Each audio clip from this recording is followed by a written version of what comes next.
Have you ever wondered why two students with similar marks are treated differently? One gets recommended for internships, research projects, and competitions, while the other doesn't. No, it's usually not the favoritism. Professor notices the things that never appear on your mark sheet. Today, I am sharing 7 qualities that quietly make a student stand out in the law. Hello everyone, welcome back to my channel. This is Jiya and on this channel I share videos regarding law school, internships and science of 11th and 12th standard. Now without a further ado, let's get into the video. How professors secretly decide who stand out. Let's dive straight into the video. First, they notice curiosity, not just the correct answer. Many students only speak when they are 100% sure. The students professor remember are thoughtful questions. Some students are so habitual of asking some of the good questions. For example, instead of asking, will this come in the exam, they ask why the Supreme Court interpret this provision differently. Curiosity shows you're learning beyond the syllabus. Now also remember, there are two facet explanation I can give for this.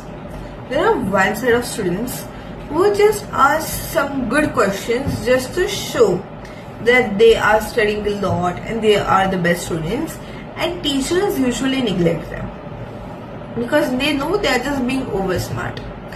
Now, how to differentiate between the questions which are showing you as they are over smart or which are the genuine questions? Simple trick I personally follow. Ask questions related to the syllabus. If teacher is teaching you XYZ and you are asking ABC, doesn't make sense, right? Let's say if my contract teacher is teaching me, let's say section 27 regarding restraint of trade. Okay. Now I am asking question like, is this same for the restraint of marriage? Doesn't make sense. It just shows I've studied, way ahead than teacher. This just shows my superiority and doesn't show that I have genuine question. Instead, if I ask that recently, let's say this XYZ business was stopped due to this section 27, or was this trade restraint, was it anyway related to section 27? Is it illegal? If I ask this question, this sounds pretty much reasonable. It sounds like a genuine doubt, right? So yeah, always try to differentiate. Now, also mentioned there's one girl in my class who would ask every time, and it's so funny sometimes. After every point teacher, she would come and she'd be like this, ma'am, actually, ABC, she will say something, okay, she'll just repeat, okay, what teacher has told. Okay, like let's say if teacher is teaching her microeconomics, she'll just repeat that concept. Let's say she's teaching about trade-offs, so she'll just say like the trade-offs means just choosing between the two things, and she'll just say this, and she'll be like, oh, am I right or am I wrong? And that gives such a negative impression, not just on the teacher but on the entire class. See, if you're doing once or twice, that's understandable that you're actually being genuine and you're asking some genuine doubt. Sometimes it's just so funny, when she's repeatedly just repeating what this teacher said right now. Like if teacher is giving this as example, like between chocolate and ice cream, what you would choose, she would just repeat the same thing again and ask that, am I right? How does that even make sense, So restrained for asking such a question, and she thinks that she is asking, maybe she would have heard this in some other video, and that's why she started making this up. Earlier she never used to. Recently only this is her new trend that she has said in the class. But yeah, avoid it as much as possible. This kind of people are really irritating at a point, so do not be one of among them. I am not down showing her, just I'm telling you what you should not do, right? Now next is, they notice consistency. One brilliant presentation won't impress a professor as much as showing up prepared every week. Professor remembers students who submit work on time, participate regularly, stay engaged throughout the semester. Consistency builds by trust. Just to explain this, I'll share you one of my story only. This is one professor. I guess every student in our college is just fan of this one teacher. The way he teaches is amazing. Even recently I posted one video on this person that he left our college. Now this person, when this comes, it was his very first day, and even I was a new student, but then I was habitual of asking good questions and being very well prepared. So it just leaves very good identity. And when it was just with this teacher, there were like so many of such, but I'll just give you this one example. Okay, so what happened? It was first day, he started with the history of the contracts. Okay, now while talking about history of contracts, there were few of the pointers that he missed. By chance he missed, and I just pointed it out, not very rude way. I was like just genuinely asking that I had opened a bear act in front of me, because he asked on very first day that bring your bear acts whenever our first lecture starts. So I brought the bear act, and I just asked him that in bear act there is this point which you might have missed, right? And he noticed it. Just by this question he understands that I am prepared, but I'm not down showing him, right? I'm asking a very genuinely question, right? So this is visible. Also, participating whenever he was habitual of asking us case laws, and just to predict that what would have been judgment. Being already read those judgment actually helped me a lot. So yeah, participating, and even sometime it was just even if I'm not 100% confident on the answer, but just if I'm feeling that this could be the answer, I used to raise my hand and I used to say it. I didn't care it's wrong or right. If it's wrong, I would learn something. If it's right, it's good for the class, that class also got to know, okay? And I would be appreciated written as well. So that's the case. Even submitting work on time. Your CIs. Teachers hate those people. I'm actually using the word hate. Literally one teacher came in our class and she literally scolded, people. Just to those, there were 5 people. After her repeated intimidation, those people, they didn't submit the work. So yeah, teachers do hate them. And even there's one of this, he waited actually very long to just take the viva, and few students didn't showed up. The way he scolded them, and he particularly used those words that he hates a student who does not care about his time. So yeah, and even if you're getting something on your classroom to just upload your assignment, upload it way before, at least if it's on like today it's at 12, do it at good time, like 5, maybe 6 probably. Okay, even if you are well prepared, like honestly, we got a CI to prepare a dictionary, and ma'am specifically told us that she wants us to prepare from the day 1, okay? And I actually did it. From day 1, I started preparing, and she was like, I could ask her at any time. The day she asked for us to submit, she gave us like the next 2 days timeline. I submitted it her at that time only. And the marks I got highest. And that was the highest in this university anyone has received in this particular subject. And she was so happy that she literally came and she announced in front of entire class that this girl, she submitted on time, she worked on it. And even she used to see, me carrying Black's Law Dictionary everywhere through the corridors. So yeah, this kind of habit actually makes you stand out, and it's good for you as well, that whenever you are well prepared, you will pay more attention in the class, you will learn more things, right? So academically it's also very good, and to be observed also it's very good. Third, they notice how you think. Law school isn't about repeating the sections. I just told you, do not repeat what teachers tell you, okay? Suppose you are discussing bail. A standard student doesn't stop at the court granted bail. They ask, was it justified? What constitutional principles were involved? Would the outcome change if one fact were different? Analytical thinking is what professors value, and this is so true. I could just share you my very small example, So we were having quiz in our class, and there was this last question which was a deciding round. And entire quiz, my teammates, they were like, okay, we have Jiya. They were so relaxed, and it was betting one. So you have to bet that are you risking it for 10,000 points? Are you risking it for 20,000 points? You have to bet on this, okay? And literally it was once or twice that it took us a minute more to actually answer. We lose some of the points, right? It was last question. It was a deciding round, and it was about mercantile law. Now, no teacher has taught us mercantile law in first year, and I guess in no law school it's taught, right? But I have studied it. Why? It is related to contract. So since I was studying contract in so much depth, I knew that mercantile law is related one, and which has been also one of the important factor for the evolution of the contract law. Okay, so I studied mercantile law, not in so much depth, but yes, I studied in periphery, which was more than enough. Okay, now what happened? This deciding question was in our literature subject. Okay, this is our law and literature something, legal language, legal writing subject.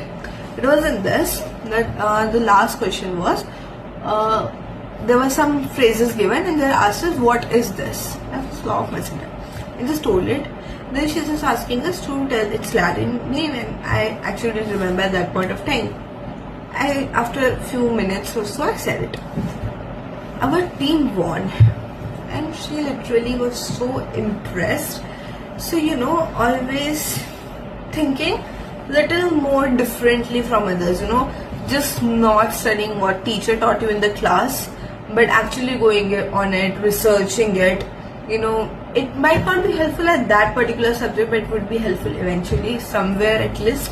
So yeah, always have that analytical thinking open. Study in depth, ask valid questions, as always say. They notice professionalism. Small habits make a surprisingly big difference. Things like arriving on time, responding politely to the emails, being respectful during discussions, taking responsibilities for mistakes. This habit suggests you will be dependable in professional settings too. Now remember, when I say professionalism, it doesn't mean sending these long messages, with like, good evening ma'am, and using very much like legal words and everything. No. Professionalism is also building connections, okay, in how a real professional world is. Are people talking that professionally? No. At least I've never seen in legal world, honestly. They make connections, they build through genuine talks. So I'm not telling you to talk very informally, but at least talking formally. Like, how would you talk to your school teacher? You will show respect, but at the same time the message would be some kind of loving and showing that you have some kind of relationship. So always remember this simple rule: whenever you are sending messages to person you are regularly interacting, send something that is more friendlier on the side. If it's someone who is new, but might you have been known to each other, you will be working in future together, send something between the friends and formal. Do not go very formally, because then that looks like you are just being too nice to be true. Okay, you don't have to be like that, but then just being too informal would also look bad, right? So being somewhere in middle would actually help. And if the person you don't have actual any relations, or it's just something that someone else asked you to do and you don't want to have actual personal connection, then you can use an informal accents, but then usually don't do it. Even I just share you a very funny incident. We were given an FIR to file the loopholes. I have told this task before also. So what happened in that, my teammate, he is from third year. He sent literally such a huge message to ma'am that please check it in with me. It was so formal. I'm just saying it very normal way, because I'm not that habitual of talking very formally, okay? But he sent such a good mail, the above mentioned PDF, everything, every legal jargon he tried to use possible, okay? Hereinafter, everything, okay? And it doesn't look good, okay? Ma'am didn't even saw the message. She neglected it. thinking that's some kind of day-to-day message that she receives. I in real send her very abnormal messages. Like yesterday only I just sent her that is it 8:45 a.m. on Monday. I just put a question mark.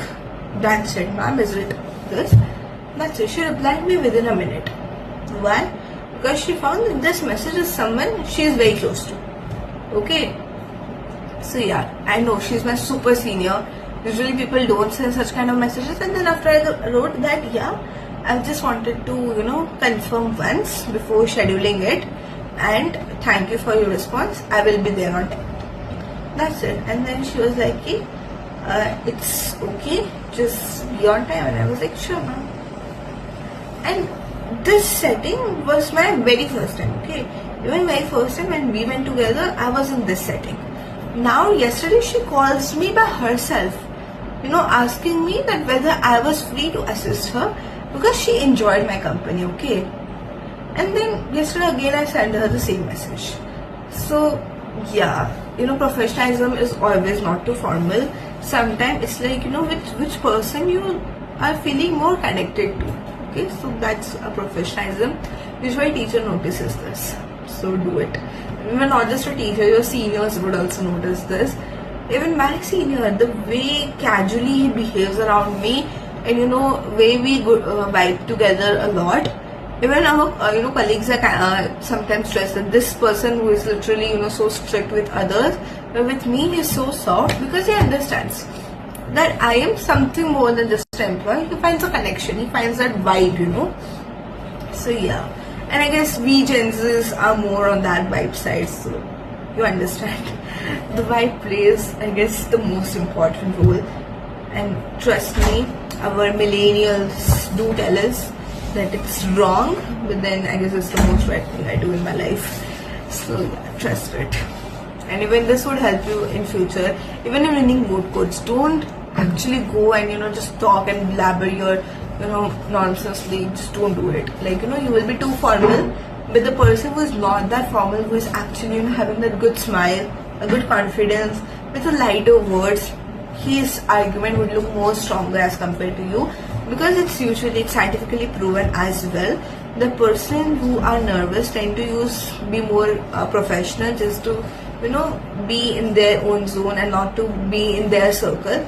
But the person that is most confident try to fit in their circle because they are not afraid, they are a lot more comfortable, and usually such are the people whose vibes are actually so good, and they usually tend to be more connected. Okay, so at my moot court, the two competitions that I have went physically, both the winners, they were not that formal, they were informal. They literally got the cash prize of 3 lakhs.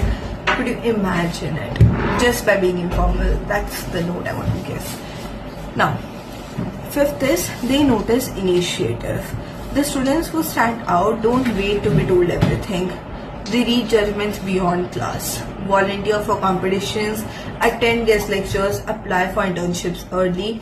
Initiative signals genuine interest in learning, and trust me, just to show that you are taking initiative doesn't need to be going and approaching that person personally. No.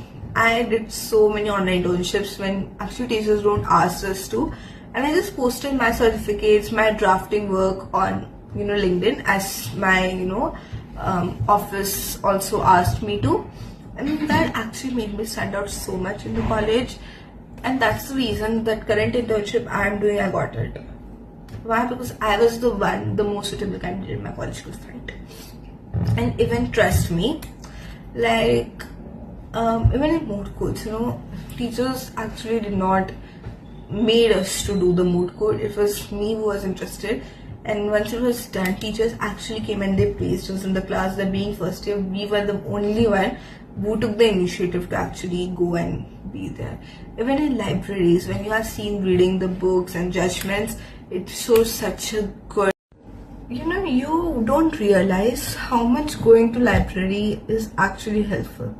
There's one of my professor who was so interested in knowing the students. He used to go to the library every morning just to check the records. which student borrowed which book, are they spending time. And since I was the only student going to the library regularly, issuing the books and everything, it's not favorism, but then he had such a good image of mine, so that's why he used to recommend me for the most of the research works. So taking initiatives on your own, instead of college forcing you to go to library, it's better you go by yourself. It's good for you also academically. I say a lot of time in the video that go to the library. There are a lot of resources, and sitting in the room doing nothing when you have free time, it's too bad. Okay. Then sixth is the notice improvements. Not everyone starts at the top. Professor often appreciates students who improve over the time.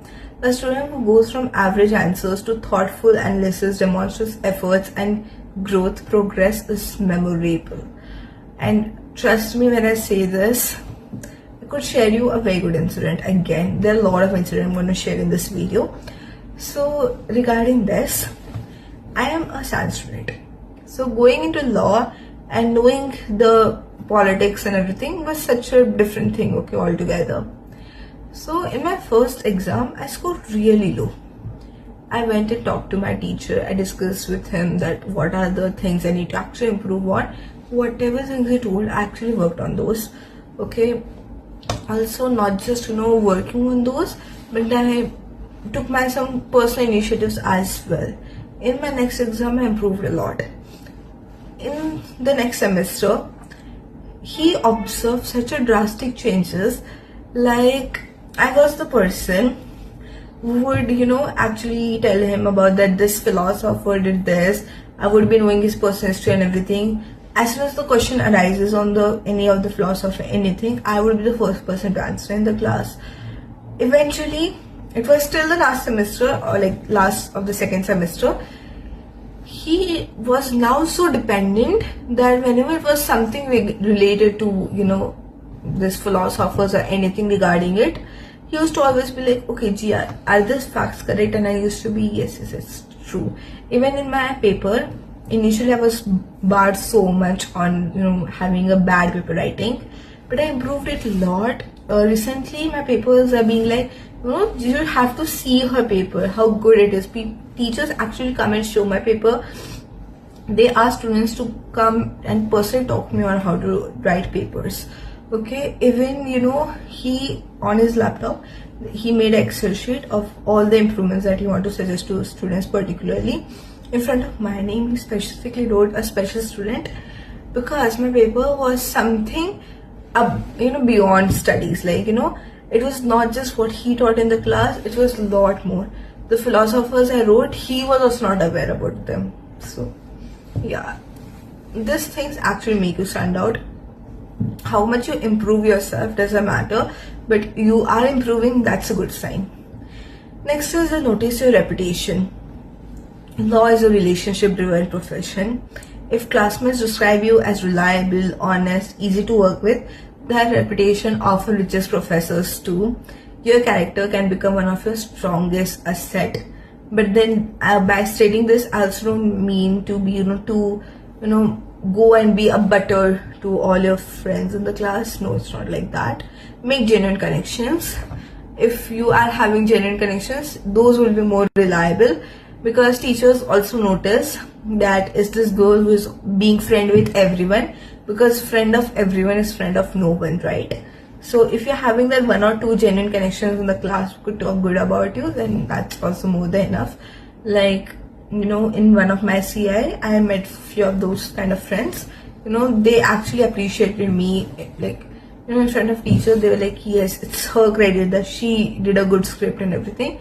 So such friends who talk true about you. Even when it came to them, I also told what good qualities they have.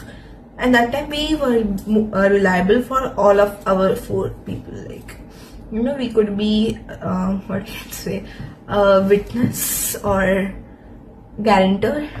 So now the final message out of this video, it's quite a huge video now. Standing out in a law school isn't about trying to become the professor's favorite. It's about becoming the kind of student professor trusts, remember and confidently recommend. Marks may help you pass exams, but curiosity, professionalism, initiative, and integrity are the qualities that often create opportunities beyond the classroom. Which of these qualities do you think is the hardest to develop? Tell me in the comments. If you want practical law school advice and career tips every week, subscribe and join me on this journey.